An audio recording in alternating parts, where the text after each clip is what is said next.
This is long, so I apologize for that. I've never had to tell this story with enough detail to actually explain it all the way, but it is true and it happened when I was about 6 years old. In a quiet room, if you press your ear against a pillow you can hear your heartbeat. As a kid, the muffled, rhythmic beats sounded like soft footsteps on a carpeted floor, and so as a kid almost every night, just as I was about to drift off to sleep, I would hear these footsteps and I would be ripped back to consciousness, terrified. For my entire childhood I lived with my mother in a fairly nice neighborhood that was in a transitional phase. People of lower economic means were gradually moving in, and my mother and I were two of these people. We lived in the kind of house you see being transported in two pieces on the interstate, but my mom took good care of it. There were a lot of woods surrounding the neighborhood that I would play in and explore during the day, but at night, as things often do to a kid, they took on a more sinister feeling. This coupled with the fact that, due to the nature of our house there was a fairly large crawl space underneath, filled my mind with imaginary monsters and inescapable scenarios which would consume my thoughts when I was awoken by the footsteps. I told my mom about the footsteps and she said that I was just imagining things. I persisted enough that she blasted my ears with water from a turkey baster once just to placate me, since I thought that would help. Of course it didn't. Despite all the creepiness and footsteps, the only weird thing that ever happened was that every now and then I would wake up on the bottom bunk despite having gone to sleep on the top, but this wasn't really weird since I'd sometimes get up to piss or get something to drink and could remember just going back to sleep on the bottom bunk. I'm an only child so it didn't matter. This would happen once or twice a week, but waking up on the bottom bunk wasn't too terrifying. But one night I didn't wake up on the bottom bunk. I had heard the footsteps but was too far gone to be woken up by them. And when I was awoken it wasn't from the sound of footsteps or a nightmare, but because I was cold, really cold. When I opened my eyes I saw stars.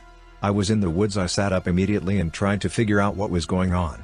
I thought I was dreaming, but that didn't seem right, though neither did me being in the woods.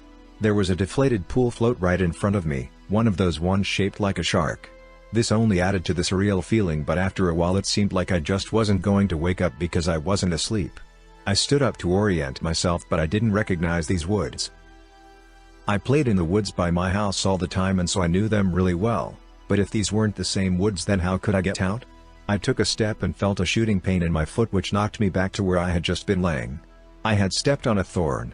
By the light of the moon, I could see that they were everywhere. I looked at my other foot but it was fine, and as a matter of fact so was the rest of me. I didn't have another scratch on me and I wasn't even that dirty.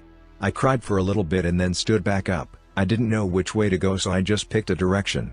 I resisted the urge to call out since I wasn't sure I wanted to be found by who or what might be out there. I walked for what seemed like hours, trying to walk in a straight line, and course correcting when I had to take detours, but I was a kid and I was afraid. There weren't any howls or screams, and only once did I hear any noise that scared me. It sounded like a crying baby. I think now that it was just a cat. But I panicked and ran in different directions to avoid big chicks, bushes and collapsed trees. I was paying close attention to where I stepped because by that point my feet were in a pretty bad shape. I paid too much attention to where I was stepping and not enough to where those steps were leading, because not long after hearing the cry I saw something that filled me with a kind of despair I haven't experienced since. It was the pool float. I was only 10 feet from where I had woken up. This wasn't magic or some supernatural space bending. I was lost. Up until that moment I thought more about getting out of the woods than how I got in, but being back at the beginning caused my mind to swim. I wasn't even sure that these were my woods, I had only been hoping that they were. Had I run in a huge circle around that spot, or did I just get turned around and start making my way back? How was I going to get out? At the time I thought the North Star was just the brightest star, and so I looked and found the brightest one and followed it. Eventually things started to look more familiar, and when I saw the ditch, a dirt ditch my friends and I would have dirt clod wars in, I knew I had made it out. By that point I was walking really slowly because my feet hurt so much, but I was so happy to be so close to home that I broke into a light jog. When I actually saw the roof of my house over a neighboring lower set house, I let out a light sob and ran faster. I just wanted to be home. I had already decided that I wouldn't say anything because I had no idea what I could possibly say. I would get back in the house somehow, clean up, and get in bed. My heart sunk as I rounded the corner and my house came fully into view. Every light in the house was on. I knew my mom was up, and I knew I would have to explain, or try to explain, where I had been, and I couldn't even figure out where to start. My run became a jog which became a walk. I saw her silhouette through the blinds, and although I was worried about how to explain things to her, that didn't matter to me at that point. I walked up the couple of steps to the porch and put my hand on the doorknob and turned. Right before I pushed it open, 2 arms wrapped around me and pulled me back. I screamed as loud as I could, "Mom! Help me please! Mom!" The feeling of being so close to being safe and then being physically pulled away from it filled me with a kind of dread that is, even after all these years, indescribable. The door I had been torn away from opened and a flash of hope shot through my heart, but it wasn't my mom, it was a man, and he was enormous. I thrashed around and kicked at the shins of the person holding me while also trying to get away from the person who had just come out of my house. I was scared, but I was furious. "Let me go. Where is she? Where's my mom? What did you do to her?" As my throat stung from screaming and I was drawing in another breath, I became aware of a sound that had been present for longer than I had perceived it. "Honey, please calm down, I've got you." It sounded like my mom. The arms loosened and set me down, and as the man approaching me blocked out the porch light with his head, I noticed his clothes. He was a cop.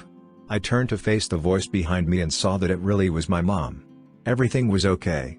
I began to cry, and the 3 of us went inside. "I'm so glad you're home, sweetie. I was worried I'd never see you again." By that point she was crying too. "I'm sorry, I don't know what happened, I just wanted to come home, I'm sorry." "It's okay, just don't ever do that again. I'm not sure me or my shins could take it." A little laughter broke through my sobs and I smiled a bit. "Well, I'm sorry for kicking you, but why'd you have to grab me like that?" "I was just afraid that you'd run away again." I was confused. "What do you mean?" "We found your note on your pillow," she said, and pointed at the piece of paper that the police officer slid across the table. I picked up the note and read it. It was a runaway letter. It said that I was unhappy and never wanted to see her or any of my friends again. The police officer exchanged a few words with my mom on the porch while I stared at the letter. I didn't remember writing a letter.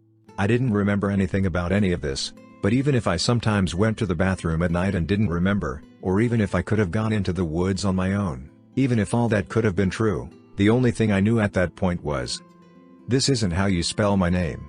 I didn't write this letter.